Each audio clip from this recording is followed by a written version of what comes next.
everybody!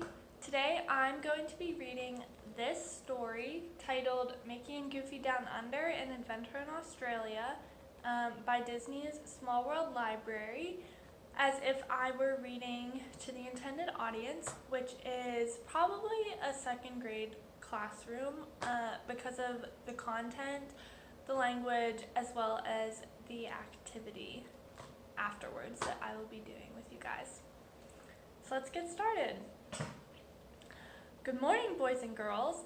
Today we're going to be reading this story called Mickey and Goofy Down Under, an Adventure in Australia. But I need you to pay super close attention to the pictures in the book because there are 5 major events. So I need you to pay close attention to those big events because we're going to be doing an activity that is a sequential event activity in order of events.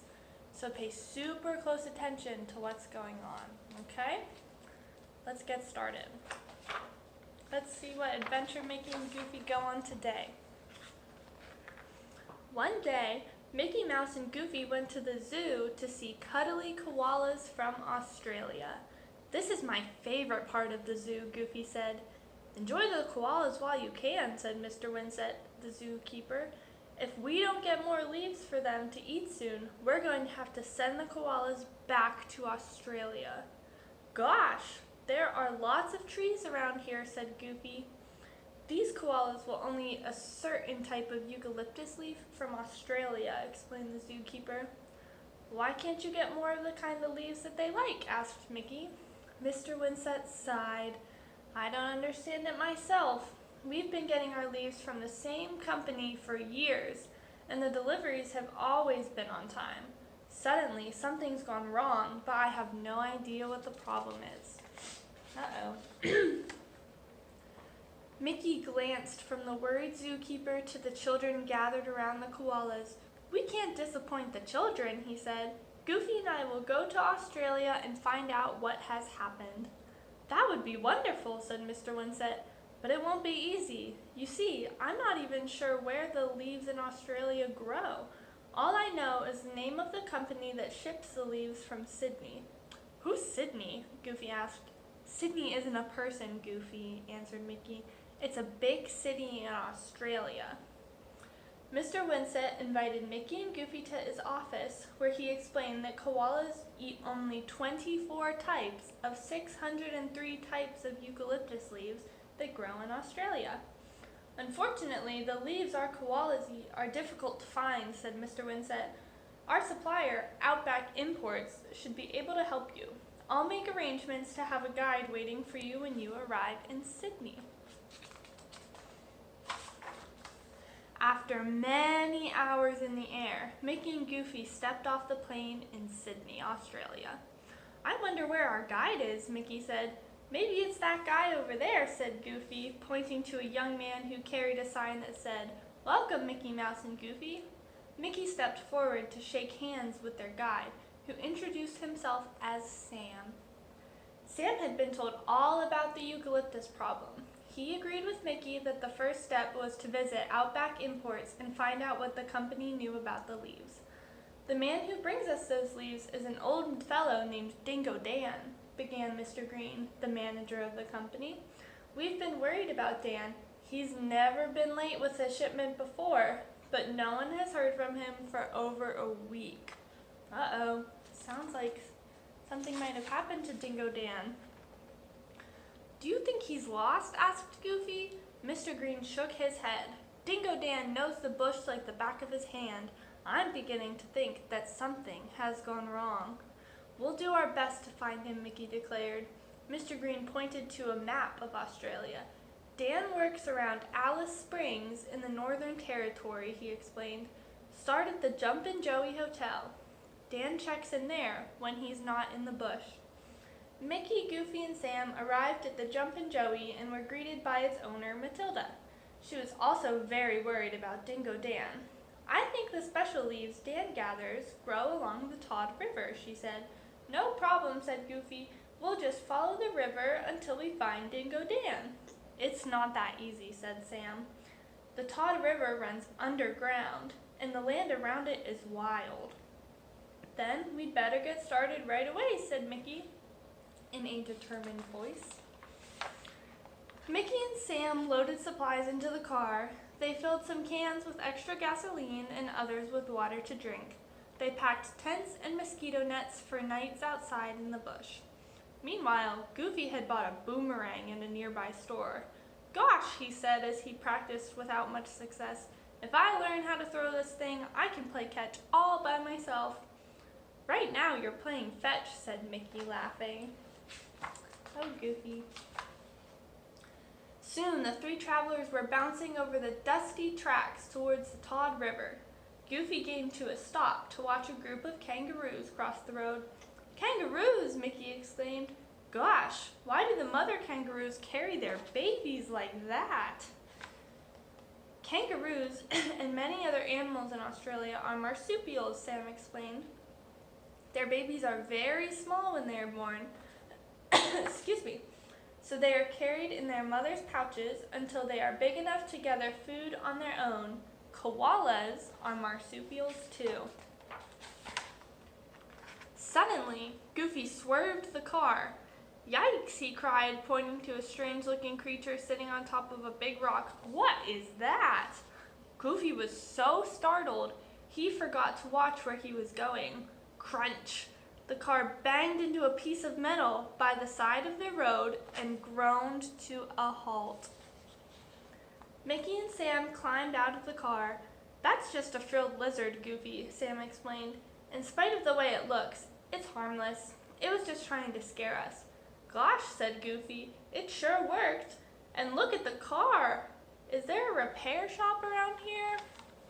Uh-oh, something is wrong with their car. About 100 miles away, said Sam, laughing. But don't worry about the car. I can fix just about anything. Meanwhile, Mickey was examining the piece of metal that the car had hit. What could this be, he wondered. This sure is a strange place to find a piece of metal. Then Mickey looked up as he heard Sam's voice. Hey, Mickey, called Sam. Let's set up camp here for the night. Great idea, said Mickey as he trotted back to the car.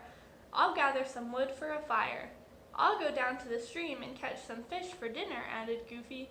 And I should have the car fixed in no time at all, said Sam. Mickey returned with the wood and began to set up the tents. Sam finished fixing the car and pronounced it as good as new. What's taking Goofy so long, Mickey wondered. I'm hungry. Me too, agreed Sam. Let's go down to the stream and see if he's had any luck. They grabbed 2 fishing poles and took off. Hi, Goofy, said Mickey. We came to help you fish. Gosh, said Goofy, I haven't even begun. I don't want to hit this funny-looking duck with the fish hook, but I can't get it to move. Sam and Mickey laughed. That's no duck, Goofy, said Sam. That's a platypus. A what? Said Goofy in a puzzled voice. A platypus, Sam repeated. Platypuses are mammals, but they lay eggs and have duck bills. We're probably near her nest, and that's why she won't move. Mickey, Sam, and Goofy moved downstream, and before long, they caught plenty of fish. Back at camp, they watched the sunset. Sam pointed out Ayers Rock, a beautiful sandstone mountain in the distance. Suddenly, a loud howl startled the campers. What is that? Asked Goofy. Sounds like dingoes, said Sam. They're wild dogs. Let me borrow your boomerang to scare them away, Goofy.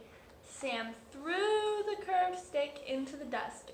It whistled over the heads of the dingoes, then sailed right back into his hand. The next morning, everyone woke up bright and early. As Sam finished loading the car, he noticed Goofy playing with a little yellow dog. Goofy, cried Sam, get away! That's a wild dingo! Gosh, said Goofy, I've never seen a wild dog with a collar before. Sam and Mickey cautiously walked over to look at the dog, who was indeed wearing a collar. The dog wagged his tail happily. This one isn't wild, Sam observed. It belongs to Dingo Dan, Mickey exclaimed, reading the tag on the dog's collar. At the sound of Dingo Dan's name, the dog jumped up and began to run down the road. Mickey, Goofy, and Sam followed. Sounds like they might have found Dingo Dan from his dog. They followed the dog to a clearing where an old man was sitting by a plane. "You must be Dingo Dan," said Mickey, introducing himself, Goofy, and Sam. "Good day, mate," said Dingo Dan, shaking Mickey's hand. "Am I glad to see you three." "What happened to your plane?" asked Sam. "I can't figure it out," said Dan. "Something went wrong a couple of weeks ago. I made an emergency landing, and I've been stuck here with my dog Digger ever since." "Let me take a look at your plane," said Sam. "Maybe I can fix it." Sam walked around the plane. Then he said, "There's a piece missing here. We'll have to go to Sydney for a replacement." "Oh dear," said Dan. "I promised the zoo a shipment of leaves over 2 weeks ago. How are they going to feed the koalas?" Mickey thought for a minute. Then he snapped his fingers. "I'll bet I can help," he said. "Wait right here." In a little while, Mickey returned with the piece of metal that the car had hit. "Is this the missing piece?" "It sure is," said Sam. "Allow me," he told Dingo Dan, and he quickly made the repair. "You're pretty good at fixing planes," Dan said to Sam. "What would you think about being my partner? This plane is almost as old as I am, and we both break down quite a bit." Sam agreed happily. He and Dingo Dan shook hands. "Now the koalas are sure gonna get their leaves on time," exclaimed Goofy. "Yay!" Back at the zoo, the koalas munched happily on a free shipment of their favorite leaves. "I'm sure Dingo Dan and Sam will be able to deliver all your shipments on time from now on," Mickey told Mr. Winsett. "I can't thank you enough," said Mr. Winsett. "You and Goofy saved the day." "We're the ones should be thanking you," said Mickey. "We had such a wonderful time in Australia. Didn't we, Goofy?" "Goofy?" Mickey looked around to see Goofy lying on the ground in front of the koalas. "Goofy, what are you doing down there?" Mickey asked. "Guess what?" Goofy said happily. "I finally got the boomerang to come back." Oh my goodness. It hit Goofy in the head. The end. Well, now we're going to do an activity using the big events that were in our story. So here I have 5 major events in the story. They include the problem, the solution, the rising action, the climax, and then something before the rising action. So if you look here, we have the koalas, but take note that they have no leaves in their mouths. So where do you think that would be in the beginning of the story? At the beginning. Now these are all mixed up. Now at the end, there's more koalas, but what do you notice? They have their leaves. So that's our second picture. We have this one, what looks like is happening in this picture. Good, Mickey and Goofy arrive at the airport. We have this picture. Uh-oh, their car broke down. And then we have this picture. They find Dingo Dan and help him fix his plane. So class, out of these 5 pictures, which one do you believe should go first in our story? Good. The koalas with no leaves. When the koalas don't have any leaves, that is our problem in the story. So that is the first event. And let me get my tape off here. And that is our problem. So we'll put that one first. And what happens after that? Do you remember all of our pictures?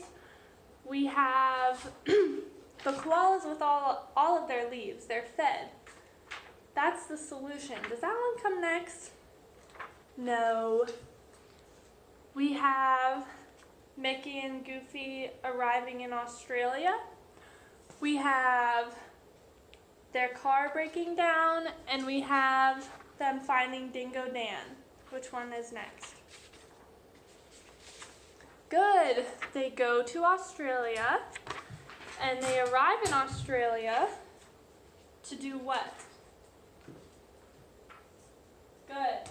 To help find Dingo Dan and save the koalas. That's correct. Okay. Now what comes next in our pictures? Their car breaks down. Good.